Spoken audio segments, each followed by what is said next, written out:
అందరికీ నమస్కారం. Once again welcome back to our YouTube channel. First time మన ఛానల్ని చూస్తున్నట్లయితే ఛానల్ని సబ్స్క్రైబ్ చేసుకోండి, వీడియోని లైక్ చేయండి, షేర్ చేయండి. ఓకే, ఈరోజు ఫిబ్రవరి 2వ తేదీ 2024 కరెంట్ అఫైర్స్ని చూద్దాం. First question, global corruption index 2023లో భారతదేశ స్థానం ఎంత? గ్లోబల్ కరప్షన్ ఇండెక్స్ 2023లో భారతదేశ స్థానం ఆన్సర్ 93వ స్థానం.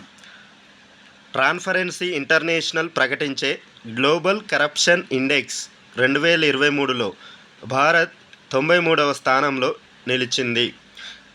గత ఏడాది ఈ ఇండెక్స్లో భారత్ 85వ స్థానంలో ఉంది. ఆసియా పసిఫిక్ ప్రాంతంలో అవినీతి తీవ్రంగా ఉన్నట్లు ఈ నివేదిక తెలపడం జరిగింది.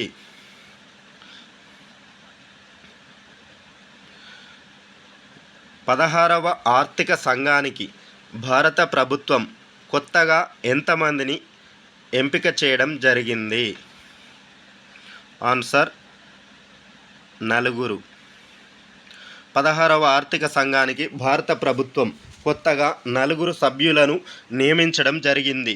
ఇందులో 15వ ఆర్థిక సంఘం సభ్యుడు ఏఎన్ జా, వ్యవసాయ శాఖ ప్రత్యేక కార్యదర్శి Annie George Mathew, SBI economic adviser Soumya Kanti Ghosh, అర్ధ global executive director Niranjan Rajadhyaksha ఉన్నారు.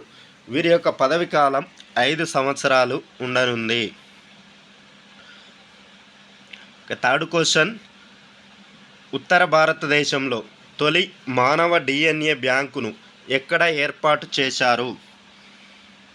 ఆన్సర్ బనారస్ హిందూ విశ్వవిద్యాలయం. ఉత్తర భారతదేశంలో తొలి మానవ డిఎన్ఏ బ్యాంకును బనారస్ హిందూ విశ్వవిద్యాలయంలో ఏర్పాటు చేయడం జరిగింది.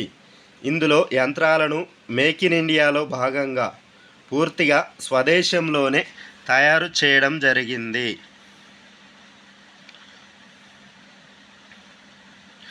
ఫోర్త్ క్వశ్చన్, ఇటీవల విశాఖపట్నంలో ఏ నౌకను డీకమిషన్ చేశారు? Answer INS Nirupak. జనవరి 29న విశాఖపట్నంలో ఐఎన్ఎస్ నిరుపక్ను డీకమిషన్ చేయడం జరిగింది. ఈ నౌకను 38 ఏళ్ల క్రితం 1985 ఆగస్టు 14న అప్పటి వైస్ అడ్మిరల్ జయంత్ గణపతి నాదకర్ని ప్రవేశపెట్టడం జరిగింది. ఫిఫ్త్ క్వశ్చన్, ఏ రాష్ట్రం ప్రభుత్వ పాఠశాలల్లో ఇంటర్నేషనల్ బ్యాకలారియట్ సిలబస్ అమలు చేయడానికి ఒప్పందం కుదుర్చుకుంది? ఆన్సర్ ఆంధ్రప్రదేశ్. ఆంధ్రప్రదేశ్ ప్రభుత్వం గవర్నమెంట్ స్కూల్స్లో ఇంటర్నేషనల్ బ్యాకలారియట్ సిలబస్ను అమలు చేయడానికి ఒప్పందం కుదుర్చుకుంది. ఈ ఒప్పందం ప్రకారం 2024-25 విద్యా సంవత్సరంలో ఐబీ బోధనపై ఉపాధ్యాయులకు శిక్షణను ఇస్తారు.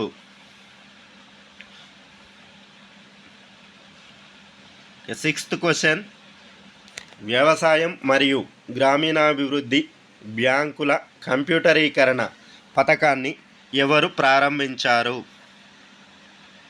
ఆన్సర్ అమిత్ షా. కేంద్ర హోంమంత్రి అమిత్ షా వ్యవసాయ గ్రామీణాభివృద్ధి బ్యాంకులు, రాష్ట్రాల రిజిస్ట్రార్ ఆఫ్ కోఆపరేటివ్ సొసైటీస్ కోసం కంప్యూటరీకరణ పథకాన్ని ప్రారంభించడం జరిగింది. రైతులకు రుణ పంపిణీని సులభతరం చేయడం, మెరుగైన పర్యవేక్షణ దీని యొక్క లక్ష్యం. సెవెంత్ క్వశ్చన్, అంతర్జాతీయ ద్రవ్యనిధి ప్రస్తుత ఆర్థిక సంవత్సరంలో భారతదేశ జీడిపి వృద్ధి అంచనాను ఎంత శాతానికి పెంచింది? ఆన్సర్ 6.7%. అంతర్జాతీయ ద్రవ్యనిధి ప్రస్తుత ఆర్థిక సంవత్సరంలో భారతదేశ జీడిపి వృద్ధి అంచనాను 6.7%కి పెంచడం జరిగింది. ఇది మునుపటి అంచనా కంటే 40 బేసిస్ పాయింట్లు ఎక్కువ. Eighth question, bank of Baroda executive డైరెక్టర్గా ఎవరి నియామకాన్ని కేబినెట్ నియామకాల కమిటీ ఆమోదించింది? Answer Sanjay Vinayak Mudaliar. Bank of Baroda executive డైరెక్టర్గా సంజయ్ వినాయక్ మొదలియార్ నియామకానికి కేబినెట్ నియామకాల కమిటీ ఆమోదం తెలిపింది. Department of financial services Sanjay పేరును ప్రతిపాదించింది. ప్రస్తుతం ఆయన ఇండియన్ ఓవర్సీస్ బ్యాంకులో ఎగ్జిక్యూటివ్ డైరెక్టర్గా పనిచేస్తున్నారు. నైన్త్ క్వశ్చన్, కేంద్ర ప్రభుత్వం ఎన్ని నగరాలను బిచ్చగాళ్ల రహితంగా మార్చేందుకు గుర్తించింది?